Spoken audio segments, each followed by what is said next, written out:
नमस्कार दोस्तों, सभी का स्वागत है आपका अपना YouTube channel PK for study में। दोस्तों आज के वीडियो में क्लास 9th के हिंदी के most important objective type question लेके आ चुका हूं, जो कि आप लोगों के लिए बहुत ही इंपॉर्टेंट और आपके बोर्ड एग्जाम के लिए बहुत ही महत्वपूर्ण क्वेश्चन है। ठीक है, आज के वीडियो में हम लोगों ने प्रीवियस ईयर के मोस्ट इंपॉर्टेंट क्वेश्चन डिस्कशन करने वाले, जो कि आपके जेक बोर्ड की तरफ से 2019 में क्वेश्चन पूछा गया है। ठीक है, कब 2019 में जो क्वेश्चन पूछा गया उन सारे क्वेश्चन को आज हम लोगों ने इस वीडियो के माध्यम से डिस्कशन करने वाले हैं, जो कि आपके बोर्ड एग्जाम के लिए बहुत ही महत्वपूर्ण होगा। तो आप लोग वीडियो के साथ बने रहेंगे एंड लास्ट तक जरूर देखेंगे। और अभी तक आप लोगों ने अपने दोस्तों के साथ शेयर नहीं किया है तो अपने सभी दोस्तों के साथ इस वीडियो को शेयर कीजिए, ताकि आपके सभी दोस्तों ने प्रीवियस ईयर 2019 के मोस्ट इंपॉर्टेंट क्वेश्चन को, जो 2019 के बोर्ड एग्जाम में पूछा गया था जेक बोर्ड में, उन सारे क्वेश्चन को अच्छे से जान सके, उसको समझ सके और उसको याद करके अपने बोर्ड एग्जाम के लिए अच्छे तरीके से तैयार हो पाए। ठीक है, तो चलिए आज के वीडियो हम लोगों ने क्लास 9th के हिंदी के पेपर 1 के मोस्ट इंपॉर्टेंट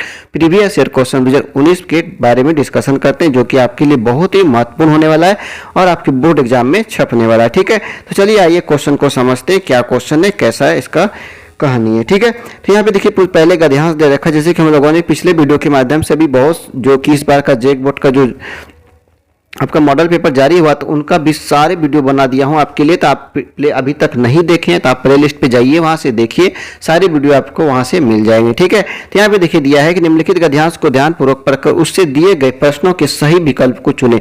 ठीक है, इस गद्यांश को पढ़ने बोला और इसके जो प्रश्न है इसका आंसर बताने के लिए बोला है। ठीक है, कहता है वायु प्रदूषण आज की प्रमुख समस्या। वायु प्रदूषण की आज की प्रमुख समस्या है जंगलों के कटने तथा खनिज ईंधनों के जलने से वायु में कार्बन डाइऑक्साइड की मात्रा दिनों दिन बढ़ रही है, जैसा कि आप लोग भी जानते हैं। ठीक है, विश्व पर्यावरण विकास आयोग के अनुसार औद्योगिकरण के पूर्व वायु के प्रति 10 लाख से 280 कार्बन डाइऑक्साइड थी।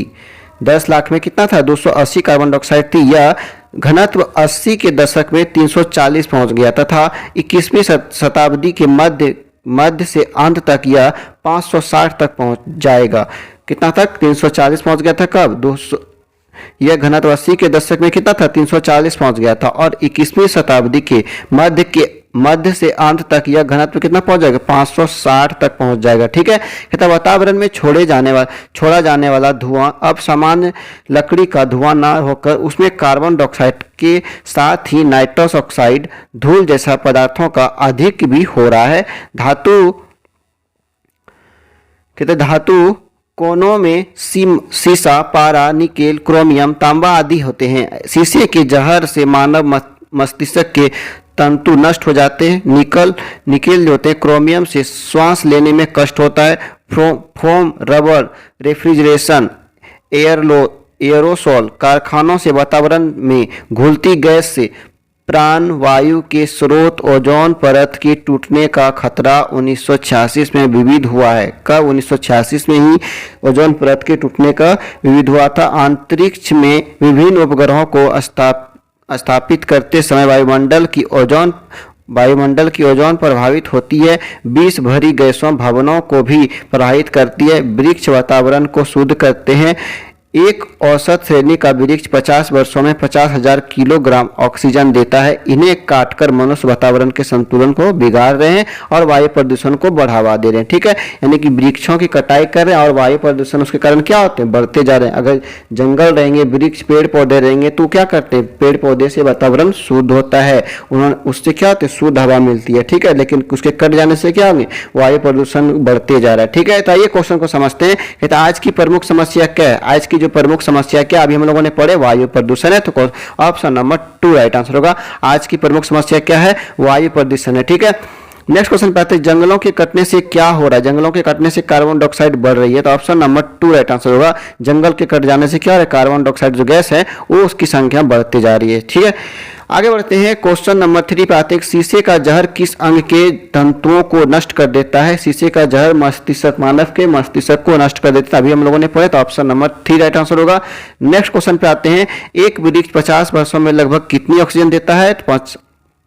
अभी हम लोगों ने पढ़े 50,000 किलोग्राम। देखिए यहाँ पे पढ़े 50, एक वृक्ष 50 वर्षों में 50,000 किलोग्राम ऑक्सीजन देता है, जो कि हम यहाँ पे ऑप्शन नंबर 3 पे आंसर इसका है। ठीक है, कहते हैं प्रदूषण में कौन सा उपसर्ग है, प्रदूषण में कौन सा उपसर्ग है, प्र। ऑप्शन नंबर 3 राइट आंसर होगा। नेक्स्ट क्वेश्चन पे आते हैं। क्वेश्चन नंबर देखिए नेक्स्ट पॉइंट पे है कि निम्नलिखित गद्यांश को ध्यानपूर्वक पढ़कर उसमें उससे दिए गए प्रश्नों के सही विकल्प को चुने। ठीक है, यहाँ फिर से गद्यांश दिया और इसमें जो क्वेश्चन बनेंगे उसका आंसर को हम लोगों को देना है। ठीक है, कहता है गजाधर बाबू खुश थे, बहुत खुश, 35 साल की नौकरी के बाद रिटायर होकर जा रहे थे। इन वर्षों में अधिकांश में उन्होंने छोटे स्टेशनों पर अकेले रहकर काटा था। उन अकेले क्षण में उन्होंने इसी समय की कल्पना की थी कि जब वह अपने अभाव का बोझ ढो रहे थे।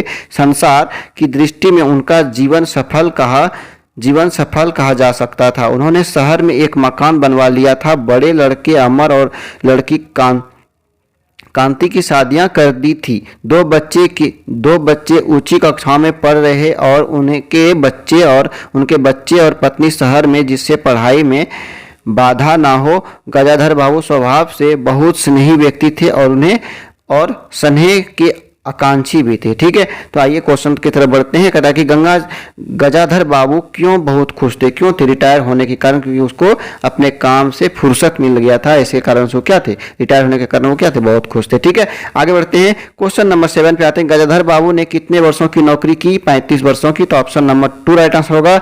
नेक्स्ट क्वेश्चन पे आते हैं कि नौकरी के दरमियान उनका जीवन कैसा था, एकांकी था। कैसा था, एकांकी था, तो ऑप्शन नंबर 1 राइट आंसर होगा। क्वेश्चन नंबर 9 पे आते हैं। गजाधर बाबू ने कहाँ एक मकान बनवा लिया था, शहर में। कहां पे, शहर में, तो ऑप्शन नंबर 2 राइट आंसर होगा। दोस्तों सभी क्वेश्चन आपके लिए इंपॉर्टेंट है, आपके प्रीवियस ईयर के क्वेश्चन है, तो आप लोग इसको ध्यान से देखेंगे। आपके बोर्ड एग्जाम में हो सकता है 2019 में पूछा है, 2023 में पूछ ले, सेम टू सेम वही क्वेश्चन पूछ ले जो इसके बारे में अभी हम लोगों ने डिस्कशन कर रहे हैं। इसलिए आपको 10 से 12 मिनट में पूरे 50 क्वेश्चन का डिस्कशन कर रहे हैं आपके साथ।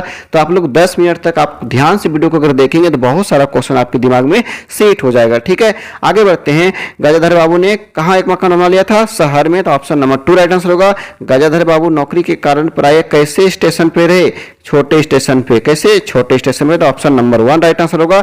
नेक्स्ट क्वेश्चन पे आते हैं। कहते हैं नीचे दिए गए पत्र लेखन के रिक्त स्थानों को सही विकल्प द्वारा भरें। सेवम, जैसे कि अभी हम लोगों ने पिछले वीडियो के माध्यम से इस तरह के क्वेश्चन को बहुत सॉल्व किए, तो आप लोगों को अब इसका समझ में आ गया होगा कि सेवा में यहाँ पे क्या भराएगा। 11 नंबर में, 12 नंबर में, 13 नंबर में, 14 नंबर में और 15 नंबर पे जो खाली स्थान है वहाँ पे क्या क्या भराएगा उसके बारे में यहाँ पे डिस्कशन करते हैं। ठीक है, यहाँ देखिए 11 नंबर का जहाँ से हो जाएगा प्रधानाध्यापक होगा, ऑप्शन नंबर 3 हो जाएगा, जो कि आप वहाँ पे खाली स्थान की जगह पे भरेंगे। 12 नंबर पे होगा विषय, ऑप्शन नंबर 1 राइट आंसर होगा। क्या होगा, विषय में जो लिखते हैं हम लोग। क्वेश्चन नंबर 13 पे आएगा कि मैं कक्षा 9वीं में पढ़ता हूँ, जो कि ऑप्शन नंबर 3 पे है। उसके बाद है कि क्वेश्चन नंबर 40 पे देखिए कि क्वेश्चन नंबर 40 का जो आंसर 14 का जो आंसर होगा ऑप्शन नंबर 3 हो जाएगा, गैर आर्थिक। ठीक है, ऑप्शन नंबर नहीं, इसका जो हो जाएगा क्वेश्चन नंबर 14 का जो आंसर होगा ऑप्शन नंबर 1 हो जाएगा, आर्थिक। ठीक है, आगे बढ़ते हैं। क्वेश्चन नंबर 15 पे आते हैं। क्वेश्चन नंबर 15 को देखिएगा, ये होगा श्रीमान, ऑप्शन नंबर 2 राइट आंसर होगा, श्रीमान। ठीक है, आगे बढ़ते हैं। क्वेश्चन नंबर 16 पे आते हैं कि निम्नलिखित प्रश्नों के सही विकल्प को चुनें। ठीक है, अब जो आगे क्वेश्चन आपका आ गया क्या, विद्वान का स्त्रीलिंग रूप होगा, विद्वान का स्त्रीलिंग रूप क्या होगा, इसका जो आंसर हो जाएगा विदुषी, ऑप्शन नंबर 3 राइट आंसर होगा, विदुषी। ठीक है, आगे बढ़ते हैं। क्वेश्चन नंबर 17 पे आते हैं। एक का बहुवचन होगा, एक का क्या होगा, अनेक होगा, तो ऑप्शन नंबर 1 राइट आंसर होगा। आगे बढ़ते हैं। क्वेश्चन नंबर 18 पे आते हैं कि निम्न में से संख्यावाचक विशेषण कौन है। निम्न में संख्यावाचक विशेषण कौन है, सफेद घोड़ा, लाल फूल, अच्छी गाय। ये तो इसकी विशेषता को बता रहे कि उसका कलर बता रहे हैं, उसकी विशेषता को बता रहे, लेकिन यहाँ पे संख्यावाचक पूछा, तो यहाँ पे क्या होगा, 4 आदमी। तो ऑप्शन नंबर 3 राइट आंसर होगा, 4 आदमी। ठीक है, कहता है ने चिन्ह का प्रयोग किस कारक में होता है। ने चिन्ह का प्रयोग किस कारक में होता है, कर्ता ने, ऑप्शन नंबर 1 राइट आंसर होगा। आगे बढ़ते हैं। कमर कसना मुहावरे का क्या अर्थ है, कमर कसना मुहावरे का तैयार रहना, तैयार होना, तैयार रहना, तो यहाँ पे ऑप्शन नंबर 3 राइट आंसर होगा। आगे बढ़ते हैं। क्वेश्चन नंबर 21 पे आते हैं। आदर का सही विलोम क्या होगा, आदर का सही विलोम क्या होगा, निरादर, ऑप्शन नंबर 2 राइट आंसर होगा।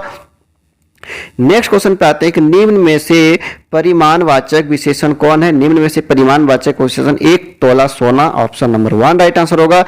क्वेश्चन नंबर 23 पे आते हैं कि निम्न में से सरल वाक्य का उदाहरण कौन है। निम्न में सरल वाक्य का उदाहरण पानी बरस रहा है, तो ऑप्शन नंबर 1 राइट आंसर होगा, पानी बरस रहा है। ठीक है, नेक्स्ट क्वेश्चन पे आते हैं, 24 नंबर क्वेश्चन पे आते हैं, निम्न में से आग का पर्यायवाची शब्द कौन नहीं है? कौन नहीं है पूछ लिया, अग्नि तो है, ज्वाला, पावर होगा, यहाँ पे जगह अनिल जो कि किसी का नाम होता है तो ये नहीं है, तो ऑप्शन नंबर 2 राइट आंसर होगा। समझ में आ गया। क्वेश्चन नंबर 25 पे आते हैं, अनल अनिल का सही अर्थभेद कौन सा है? यहाँ पे जगह आग, हवा, ऑप्शन नंबर 1 राइट आंसर होगा। क्वेश्चन नंबर 26 पे आते हैं, निम्न में से गुणवाचक विशेषण कौन है? गुणवाचक विशेषण कौन है? अच्छी कलम, 4 लड़के, 1 तोला हींग, कौन आदमी? तो यहाँ पे गुण पूछ लिया, गुण जिसका दे अच्छी कलम, तो यहाँ पे अच्छी कलम का मतलब कलम के जो क्या है एक अच्छा गुण है, तो यहाँ पे गुणवाचक होगा, तो ऑप्शन नंबर 3 राइट आंसर होगा। आगे बढ़ते हैं, घी के डैश जलाना मुहावरे में सही शब्द के रिक्त स्थान में भरे। घी के दिए जलाना, अभी हम लोगों ने सुनते हैं ना, बहुत से बड़े बुजुर्ग मुंह से सुनते हैं कि घी के दिए जलाना, तो यहाँ पर जगह दिए, तो ऑप्शन नंबर 4 राइट आंसर होगा। अच्छा, घी के दिए जलाने का मतलब क्या होता है? आप लोग कमेंट करके आप लोग जरूर बताएंगे कि घी के दिए जलाने का मतलब क्या होता है। ठीक है, आगे बढ़ते हैं, क्वेश्चन नंबर 28 पे आते हैं कि मेरी इच्छा है कि मैं शिक्षक बनूं, यह किस प्रकार का वाक्य है? संयुक्त वाक्य है, तो ऑप्शन नंबर 3 राइट आंसर होगा, किसका? संयुक्त वाक्य। ठीक है, आगे बढ़ते हैं, क्वेश्चन नंबर 23 पे आते हैं, चाय में थोड़ी चीनी डाल दीजिए, इस वाक्य में विशेषण कौन है? विशेषण परिमाणवाचक, ऑप्शन नंबर 3 राइट आंसर होगा। आगे बढ़ते हैं, क्वेश्चन नंबर 30 पे आते हैं कि निम्न में से पृथ्वी का पर्यायवाची कौन है? पृथ्वी का Vasundhara, option number 1 right answer होगा, वसुंधरा। ठीक है, क्वेश्चन नंबर 31 पे आते हैं कि अपना डैश सीधा करना मुहावरे के रिक्त स्थान का सही शब्द में बने, थे अपना उल्लू सीधा करना, तो यहाँ पर जगह ऑप्शन नंबर 3 राइट आंसर होगा, ऑप्शन नंबर 3 राइट आंसर होगा। ठीक है, क्वेश्चन नंबर 32 पे आते हैं, एड़ी चोटी का जोर लगाना मुहावरे का सही अर्थ क्या होगा? तो यहाँ पे बहुत प्रयत्न करना, तो ऑप्शन नंबर 1 राइट आंसर होगा। क्वेश्चन नंबर 33 पे आते हैं, मानव का सही विशेषण रूप क्या होगा? तो मानव का सही विशेषण रूप क्या होगा? मानवीय होगा, यहाँ पे हो जाएगा ऑप्शन नंबर 2 राइट आंसर होगा। ठीक है, क्लियर है। कहता है कि 34 नंबर क्वेश्चन देखिए, जलेबी डैश है, रिक्त स्थान में सही शब्द भरे। जलेबी क्या है? रसीली है, तो ऑप्शन नंबर 3 राइट आंसर होगा। ठीक है, क्वेश्चन नंबर 35 पे आते हैं, भूतकाल के किस भेद में कर्ता ने चिन्ह का प्रयोग नहीं होता है? यहाँ पे जो आसन्न भूत, ऑप्शन नंबर 2 राइट आंसर होगा। क्वेश्चन नंबर 36 पे आते हैं, आस्तिक का सही विलोम क्या होता है? आस्तिक का नास्तिक होता है, तो question option number 4 right answer होगा। आगे बढ़ते हैं, क्वेश्चन नंबर नेक्स्ट पॉइंट पे आते हैं, कहता है नीचे लिखे प्रश्नों के उत्तर के लिए सही विकल्प को चुने। तो यहाँ पे देखिए, 2 बैलों की कथा सभी ने पढ़े हैं, 2 बैलों की कथा पढ़े ना, हीरा मोती वाला। तो यहाँ पे कहता है मैं दोनों बैल का नाम क्या है? हीरा मोती, ऑप्शन नंबर 2 राइट आंसर होगा। ठीक है, कवि रसखान किनकी भक्ति में लीन रहते थे? कृष्ण की भक्ति में, यहाँ पे हो जाएगा ऑप्शन नंबर 2 राइट आंसर होगा। आगे बढ़ते हैं, क्वेश्चन नंबर 39 पे, रीढ़ की हड्डी पाठ के लेखक का नाम है? Jagdish Chandra Mathur, option number 2 right answer होगा। जगदीश चंद्र माथुर किसका? रीढ़ की हड्डी पाठक के लेखक के नाम है। ठीक है, आगे बढ़ते हैं, क्वेश्चन नंबर 40 पे आते हैं, लेखक राहुल सांकीर्तियन का सह यात्री कौन था? तो क्वेश्चन नंबर 40 का जगह Sumit, option number 2 right answer होगा। क्वेश्चन नंबर 41 पे आते हैं, मनुष्य ईश्वर को कहाँ नहीं ढूंढता है? कहाँ नहीं ढूंढता है? खेल के मैदान में। मनुष्य ईश्वर को कहाँ नहीं ढूंढता है? खेल के मैदान में नहीं ढूंढता है। मंदिर में तो ढूंढता है, मस्जिद में भी ढूंढता है, क्रियाक्रम में भी ढूंढता है, तो यहाँ पे खेल के मैदान में क्या होते हैं? भगवान को, ईश्वर को नहीं ढूंढता है, यहाँ पे हो जाएगा ऑप्शन नंबर 4 राइट आंसर होगा। आगे बढ़ते हैं, क्वेश्चन नंबर, कैदी और कोकिला के कवि कौन है? Makhanlal Chaturvedi, option number 2 right answer होगा। आगे बढ़ते हैं, क्वेश्चन नंबर 43 पे आते हैं, रीढ़ की हड्डी किस प्रकार का पाठ है? किस प्रकार का पाठ है? एकांकी पाठ है, तो ऑप्शन नंबर 1 राइट आंसर होगा। आगे बढ़ते हैं, क्वेश्चन नंबर 44 पे आते हैं कि हरिशंकर परसाई लिखित पाठ का नाम है? हरिशंकर परसाई लिखित का पाठ का नाम क्या है? प्रेमचंद के फटे जूते, तो ऑप्शन नंबर 1 राइट आंसर होगा। क्वेश्चन नंबर 45 पैतिक, राहुल सांकीर्तियन का मूल नाम क्या था? Kedar Pandey, option number 4 right answer होगा, केदार पांडे। आगे बढ़ते हैं, क्वेश्चन नंबर 46 पे आते हैं, ग्राम श्री का निम्न में से सही अर्थ है? ग्राम श्री का निम्न में से सही अर्थ है क्या? गांव के महाशय, ऑप्शन नंबर 1 राइट आंसर होगा। क्वेश्चन नंबर 47 पे आते हैं, किस दिशा को यमराज की दिशा कहा गया है? किस दिशा को? दक्षिण की दिशा को क्या क्या यमराज की दिशा बतलाया गया, तो ऑप्शन नंबर 4 राइट आंसर होगा। क्वेश्चन नंबर 48 पे आते हैं कि माटी वाली पाट किस समस्या पर आधारित है। माटी वाली पाट किस समस्या पर आधारित है? विस्थापन पर। ऑप्शन नंबर 3 राइट आंसर होगा। नेक्स्ट क्वेश्चन पे आते हैं कि नाना साहब की पुत्री का क्या नाम था? नाना साहब की पुत्री का क्या नाम था?